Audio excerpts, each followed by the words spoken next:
अस्सलाम वालेकुम व्यूअर्स। आज हम जिस डिसीज़ के ऊपर, जिस बीमारी के ऊपर बात करेंगे उसको एलोपेशिया भी कहते हैं, हेयर फॉल भी कहते हैं, आम देसी ज़ुबान में उसे गंजपन भी कहते हैं। तो आज हम इसी के बारे में बात करेंगे। ये कैसे हो जाता है और क्या इसका ऐसा होम्यो ट्रीटमेंट किया जा सकता है कि इससे आपके बाल दोबारा से आ सकें और इसका मुकम्मल ट्रीटमेंट किया जा सके। तो आप देख रहे हैं हमारा चैनल हेल्थ टाइम्स। तो चलिए शुरू करते हैं हम अपनी आज की इस वीडियो को।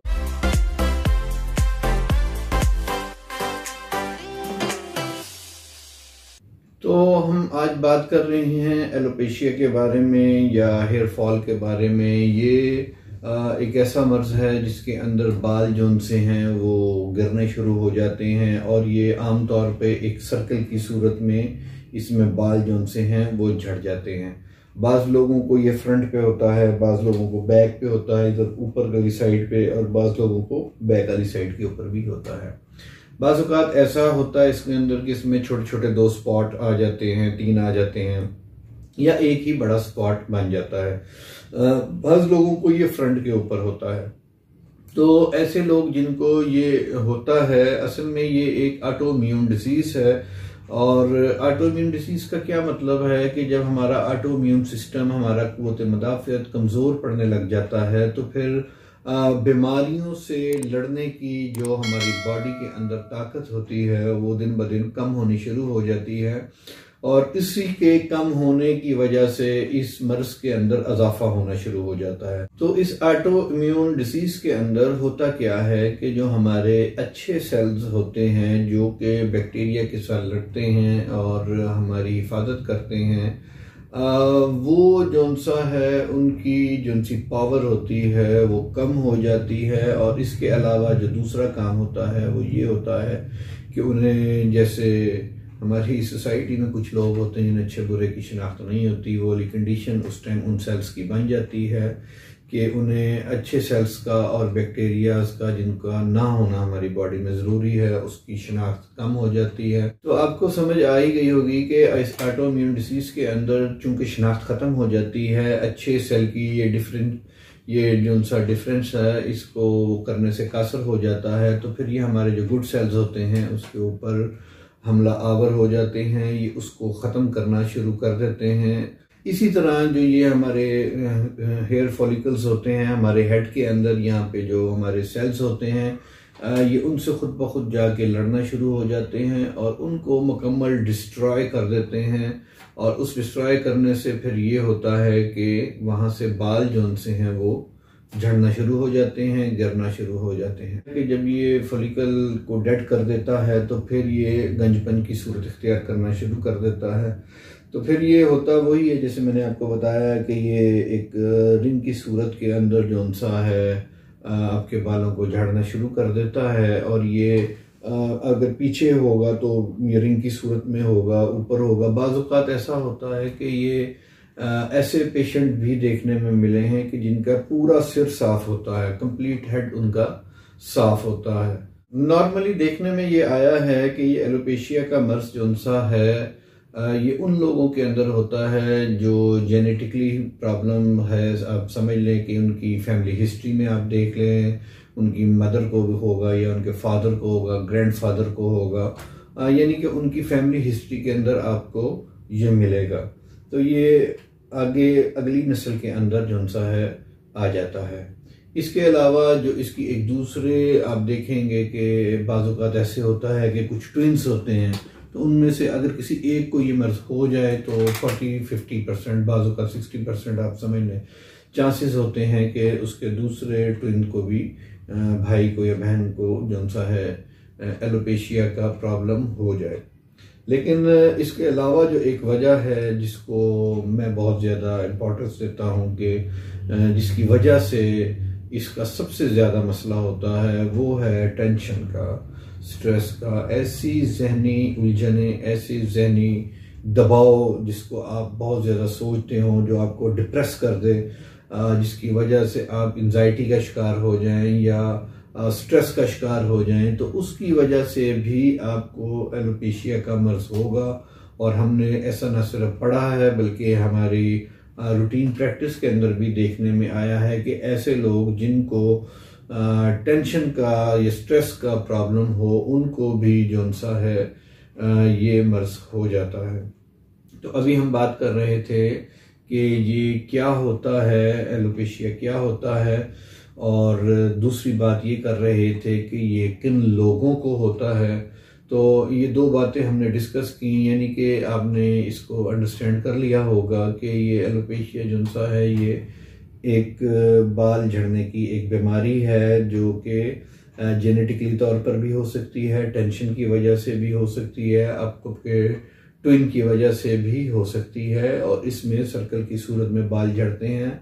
बाज़ औक़ात एक जगह स्पॉट होता है, बाज़ जगह दो जगह स्पॉट हो सकते हैं, और बाज़ दफ़ा आगे की तरफ होगा, पीछे हो सकता है, और कहीं कहीं ऐसे भी देखने में आया है कि आपकी जो बॉडी है उस बॉडी के सारे बाल भी झड़ जाते हैं, यानी कि सिर्फ सिर के बाल ही नहीं है बल्कि बाकी सारी बॉडी के बाल भी झड़ जाते हैं।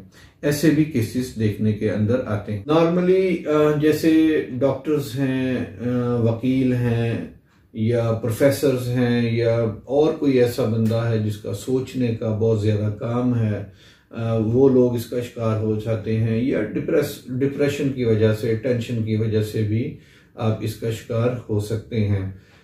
बाकी ये जैसे हम पहले बात कर चुके हैं, ऑटोइम्यून डिजीज़ है, ये उसकी सेल्स जो उनसे हैं, गुड सेल्स को ख़त्म कर देता है। उसकी ख़त्म करने की वजह से चूँकि अच्छे बुरे सेल की शिनाख्त नहीं रहती, तो ये हमारे फॉलिकल को डेड कर देता है, उसके इर्द गिर्द सेलों को डिस्ट्रॉय कर देता है, तो उस वजह से हम इसका शिकार हो जाते हैं। तो जब वहाँ से बाल झड़ने शुरू होते हैं तो इस बात को आप जहन में रखें कि वहाँ पे कोई आपके जो सा है इन्फेक्शन नहीं होती, वहाँ पे कोई कलर चेंज नहीं होता, कोई रेडनेस नहीं होती, कोई स्वेलिंग, ईचिंग, किसी किस्म का कोई प्रॉब्लम नहीं होता, बल्कि आपकी स्किन जैसी होती है वैसी सामने नज़र आनी शुरू हो जाती है। तो ये शुरू में एक रिंग की सूरत में भी हो सकता है, और फिर ये उसको उसी रिंग के ये बढ़ता जाएगा और ये ज़्यादा जगह में फैल जाएगा। लेकिन हर दफ़ा ऐसा ही नहीं होता है। ऐसे भी केसेस देखे गए हैं जिनमें ये दो स्पॉट की सूरत के अंदर जाहिर होते हैं, और ऐसे भी केसेस हैं जिनमें ये 3 स्पॉट की सूरत के अंदर जाहिर हो जाते हैं। तो अगर ये इसके अलावा इसके अलावा अगर हम बात करें तो ये बाज़ औक़ात, जैसे मैंने पहले बात का, आपका ये सारा स्कैल्प एरिया जो इसका मेन फोकस होता है, ये सारे को ये सेल डिस्ट्रॉय हो जाते हैं, और ये सारा सिर आपका साफ हो जाता है।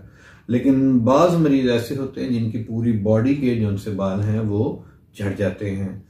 तो ये इसके साइन और सिम्टम्स हैं जिनके बारे में हम बात कर रहे थे। इसमें कोई स्वेलिंग, ईचिंग, रेडनेस, किसी किस्म की इन्फ्लेमेशन, कोई ऐसा प्रॉब्लम नहीं होता। ये स्किन बाज़ दफ़ा फंगल इन्फेक्शन की वजह से भी बाल जो से हैं वो झड़ते हैं, लेकिन फंगल इन्फेक्शन की वजह से अगर आपके बाल झड़ेंगे तो याद रखें कि फिर वहाँ पर आपको कुछ ईचिंग वगैरह, कुछ डिस्टर्बेंस भी स्किन के अंदर आपको महसूस होगी, जबकि एलोपेशिया के अंदर ऐसा बिल्कुल नहीं होता। तो अब हम आएंगे इसके होम्यो ट्रीटमेंट की तरफ कि कौन सा वो ऐसा ट्रीटमेंट है जिसके करने से इसका इलाज है। एक आम जो बात समझी जाती है कि ये मर्ज ला इलाज है, तो इस बात को अपने जहन में रखें कि अल्लाह ने कोई मर्ज ऐसा नहीं बनाया जिसका इलाज ना हो, लेकिन ये हो सकता है कि हमारी सोच वहाँ तक ना जाती हो, या हमारी रिसर्च वहाँ तक ना जाती हो, और हम उसके बारे में जानते ना हो, तो फिर हम इस किस्म की बात कर देते हैं। तो इसका इलाज मौजूद है, लेकिन ज़रूरी नहीं है कि एक मैं आपको क्लियर करता चलूँ कि ये 100% रिजल्ट्स दे, लेकिन ये रिजल्ट्स देता है। और बहुत मैंने खुद इसको ट्राई किया है, इसके ट्रीटमेंट को एक पेशेंट के अंदर। वो बहुत मायूस था, मैंने उसका ट्रीटमेंट किया, तो उसके अंदर मुझे बहुत अच्छे इसके रिजल्ट्स मिले। उसके सारे जो मजीद बाल गिरने वाले थे वो बाल रुक गए। तो मैं इससे पहले आपसे ये अर्ज करता चलूँ कि आप हमारे चैनल हेल्थ टाइम्स को देख रहे हैं, तो मैं आपसे कहूँगा हमारे चैनल को सब्सक्राइब कीजिए और बेल आइकन को प्रेस कर दीजिए ताकि हमारी हर नई अच्छी आने वाली वीडियो आपको मिल सके। और ऐसी ही वीडियोस अपने दोस्तों को भी शेयर कीजिए। तो मैं बात कर रहा था उन होम्यो मेडिसिन की जिनके इस्तेमाल से जो सा है हम इसका इलाज कर सकते हैं। पहली दवाई जिसका मैं आपको जिक्र करूंगा वो है लाइकोपोडियम। लाइकोपोडियम 200 जो सी है वो आपकी जिस्म के लिए, आपके ब्लड फॉलिकल्स के लिए बहुत अच्छी दवाई है। लाइकोपोडियम 200 पोटेंसी के अंदर आपने सुबह के टाइम जो सा है इस्तेमाल करनी है। और इसका जैसे मैंने आपको वीडियोस में बताता हूं कि इसके 2 ड्रॉप्स जो से हैं वो आपने सुबह सुबह लेने हैं। वो डायरेक्ट आप टंग पे भी ले सकते हैं, अगर आपने पानी में मिक्स करके लेने हैं तो पानी में मिक्स करके भी आप उसको ले सकते हैं। इसके अलावा जो दूसरी दवाई है वो है थूजा 200। अगर आप में कुछ हार्मोनल इम्बैलेंस है जिसकी वजह से आपको ये एलोपेशिया का प्रॉब्लम हुआ है तो ये उसके लिए भी बहुत ज़बरदस्त दवाई है। और अगर आपका ऑटो इम्यून सिस्टम जो मेन बेस समझी जाती है जिसकी वजह से ये मर्ज होता है, ये उसको भी जो सा है ठीक करने के अंदर मदद देता है। आपका ऑटो इम्यून सिस्टम ठीक हो जाएगा थूजा 200 से। तो वो आप जो सा है इस्तेमाल करें 200 पोटेंसी के अंदर, लेकिन ये आपने इस्तेमाल करनी है रात को। जी हाँ, थूजा 200 रात को आप इस्तेमाल करेंगे। इसके आप 2 कतरे वैसे ही इस्तेमाल करेंगे जैसे कि लाइकोपोडियम के इस्तेमाल करेंगे, लेकिन फ़र्क सिर्फ ये है कि उसको हम सुबह के टाइम इस्तेमाल करेंगे और इसको हम रात को इस्तेमाल करेंगे। जी, लाइकोपोडियम को हम सुबह 200 पोटेंसी के अंदर इस्तेमाल करेंगे और थूजा 200 को हम रात को इस्तेमाल करेंगे। इसके अलावा एक दवाई है फास्फोरस, उसको हम इस्तेमाल कर सकते हैं लेकिन वो 1 mg पोटेंसी के अंदर इस्तेमाल होगी और वो हफ्ते में सिर्फ 1 दिन आपने इस्तेमाल करनी है। उसको आपने एक वक़्त मखसूस कर लेना है। उस मखसूस वक़्त के अंदर आपने फास्फोरस 1 mg को इस्तेमाल करना है। और दूसरी दवाई एक है नेट्रम्योर, उसको भी 1 mg पोटेंसी में इस्तेमाल करेंगे और उसको भी हम हफ्ते में सिर्फ 1 बार इस्तेमाल करेंगे। यानी कि अगर आप फास्फोरस 1 mg संडे को यूज करते हैं तो आपने नेट्रम्योर 1 mg मंडे को यूज करनी है या ट्यूसडे को यूज करनी है। सेम डे के अंदर दोनों मेडिसिन आपने नहीं लेनी जो 1 mg पोटेंसी के अंदर हैं।